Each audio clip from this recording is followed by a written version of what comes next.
construire. Et depuis ce jour-là jusqu'à aujourd'hui, j'en souffre profondément et je pleure beaucoup dans mon cœur. Parce que c'était un grand serviteur de Dieu. Dans le message, nous l'appelions un baobab, c'est-à-dire vraiment quelqu'un qui avait une très grande influence dans le message. Et Pasteur Francis le reconnaissait et le reconnaît toujours comme un père. La preuve, c'est que Pasteur Francis a été ordonné par le pasteur Baruch Kasongo. Ceci dit, c'est vraiment pour moi et pour tout le corps du message une perte considérable.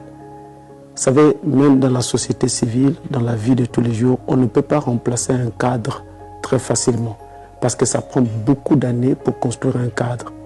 L'école primaire, le collège, le lycée, l'université et l'expérience professionnelle.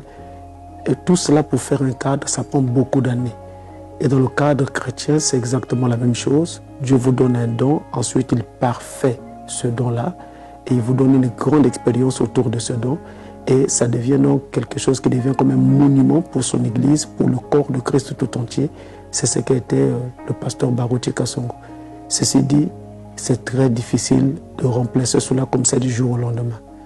Et je ne suis pas sûr que demain nous puissions avoir un autre ministre qui puisse avoir la carrure, surtout dans le ministère de la guérison, qu'avait le pasteur Baruch Kasongo. Parce qu'après William Aaron Branham, pour être honnête, la main sur le cœur, je ne connais pas un autre ministre qui a eu un ministère de guérison divine comme celui que pasteur Baruch Kasongo avait. Il n'avait peut-être pas un très grand ministère d'enseignement, mais sur la guérison divine, je peux vous dire avec certitude qu'il n'y avait pas de comparaison.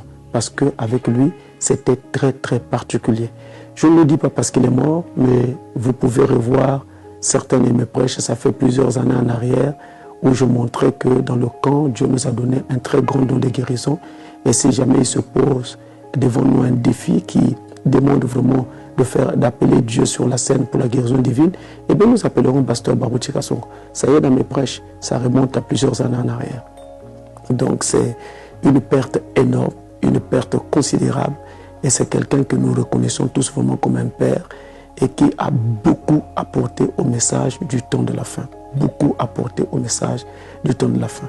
Il a eu une influence sur beaucoup de serviteurs de Dieu, sur pasteur Francis également. Et jusqu'à ce que Dieu le retire, vraiment pour pasteur Francis et pour beaucoup de gens, ça a été un serviteur de Dieu que nous avons vraiment et que j'ai toujours respecté.